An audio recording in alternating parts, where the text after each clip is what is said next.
झारखंड में आचार संहिता लागू है।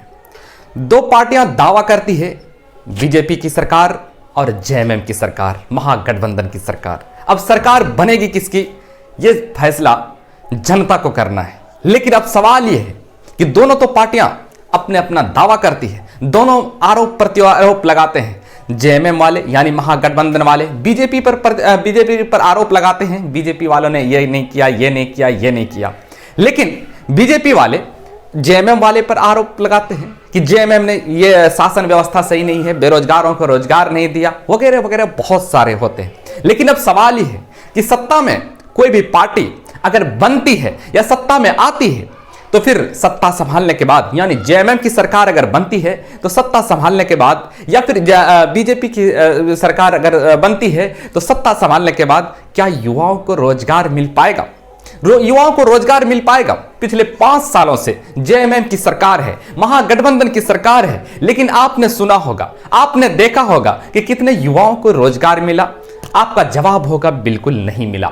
लेकिन चुनाव के जस्ट कुछ महीने पहले एक योजना लागू करती है जेएमएम की सरकार, मैया योजना। उसमें हर 18 साल से लेकर के 50 साल तक के बहनों को 1,000 रुपया देने की बात करते हैं। अब ये 1,000 रुपया देने की कुछ दिन पहले बात करती है। क्या इससे झारखंड का विकास हो पाएगा? आप जरा सोचिए, झारखंड का विकास हो पाएगा? झारखंड का विकास तो तब होता जब पड़ोस के राज्य बिहार में इतने सारे वैकेंसियां, इतने सारी नियुक्तियां होती है, लाखों की संख्या में स्टूडेंट की नियुक्ति मिलती है, लाखों की संख्या में रोजगार मिलते हैं।